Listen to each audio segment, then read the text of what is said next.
မြတ်စွာဘုရားကဟောတယ်ပฏิရူပေဝတေထေတိမင်းကြီးပွားတိုးတက်ခြင်းလို့ရှိရင်ကိုယ်နဲ့တင့်တော်တဲ့နေရာရွေးချယ်ပြီးနေထိုင်ပါတဲ့အရိယမိတ္တကရောတိယလူတော်လူကောင်းတွေကိုမိတ်ဆွေဖွဲ့ပါသူတို့စီကပညာတွေရဖို့ဉာဏ်တွေရဖို့ဆုံးမတွေရဖို့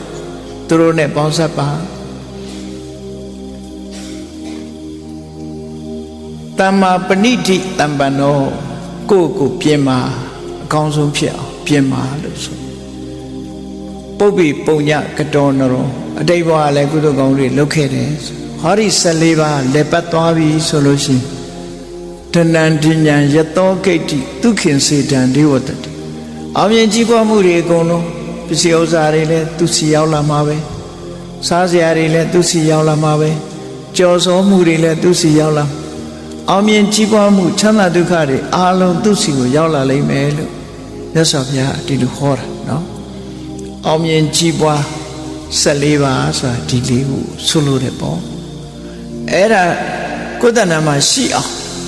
မရှိသေးရင်ရှိအောင်ကြိုးစားဖြစ်အောင်ကြိုးအပြင်အကြောင်းကတော့ရှားရမယ်အတွင်းအကြောင်းကတော့ကိုယ်တိုင်ကြိုးစားဖြစ်တယ်ပေါ့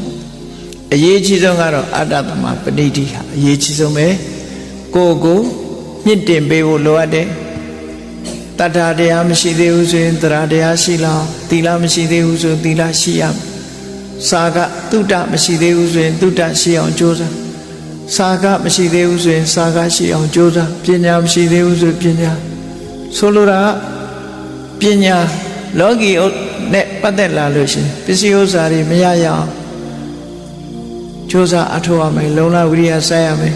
ပညာတွေသင်ရမယ်စီးပွားဥစ္စာတိုးတက်ကြောင်းဖြစ်တဲ့ပညာတွေကိုသင်ကြားစီးပူးအထောက်တာအတ္တသမပဏိတိပဲဖြစ်တယ်ပေါ့အဲ့ဒီအတ္တသမပဏိတိဖြစ်မှအောင်မြင်ကြီးပွားလူလောကမှာကြီးပွားနေတဲ့ပုဂ္ဂိုလ်တွေဂုဏ်တူပွယ်တူတွေရလို့စီးစိမ်ဥစ္စာတွေတိုးတက်နေတဲ့ပုဂ္ဂိုလ်တွေဟာအတ္တသမပဏိတိလို့ဆိုတဲ့ဒီအချက်ပြည့်စုံနေတဲ့ပုဂ္ဂိုလ်တွေလို့ဆိုလို့သူ့ရဲ့အခြေခံကြတာတော့အတိတ်ဘဝတော့ကသူကုသိုလ်ကောင်းမှုလုပ်ခဲ့သည့်အတွက်ကြောင့်လူစင်မီတဲ့ပုဂ္ဂိုလ်ဖြစ်လာခဲ့တယ်ပေါ့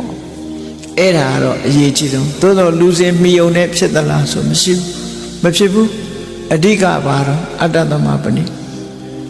တချို့ဉာဏ်လဲကောင်းတယ်လူကလည်းပဲကျမ်းပါတယ်ဒါပေမဲ့ပြင်းတယ်မကြိုးစားဘူးနော်ချိန်ကြလက်ဖိတ်ဆိုင်ထိုင်တယ်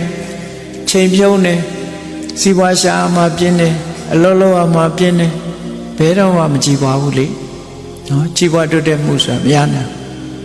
အချိန်ရှိသမျှမျက်စိဖွင့်နားဆွင့်ပြီးတော့ပညာလဲရှားတယ်အလုံးလဲကြိုးစားတယ်ဆိုတဲ့ပုဂ္ဂိုလ်တွေဟာထိတ်တန်းကိုရောက်လာစာတွေများများဖတ်တယ်ပညာတွေများများရအောင်စီးပူးအထောက်တယ်အဲ့ဓာတွေအားလုံးဟာအတ္တသမပဏိတိတွေကြီးပဲဒီထဲမှာအတ္တသမပဏိတိရှိပြီဆိုရင်ကျန်တဲ့အရာတွေကတည်ငြိမ်မှုရှိတယ်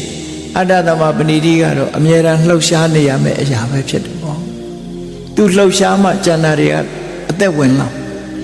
အတ္တသမပဏိတိမလှုပ်ရှားလို့ရှိရင်ဘလောက်ပဲတင့်တော်တဲ့နေရာနေငပြင်းဟာငပြင်းပဲနော်ဘယ်လိုပဲလူတော်လူကောင်းနဲ့ပေါင်းပြီးဘလောက်ပဲဆုံးမငပြင်းဟာငပြင်းပဲအတ္တသမပဏိတိမရှိရင်တော့ကြီးပွားတိုးတက်မှုမရှိနိုင်ဘူးသူဟာအချက်ပဲအခရာပဲမန်တိုင်ပဲလို့ဒီလိုပြောလို့ရတယ်ပေါ့နော်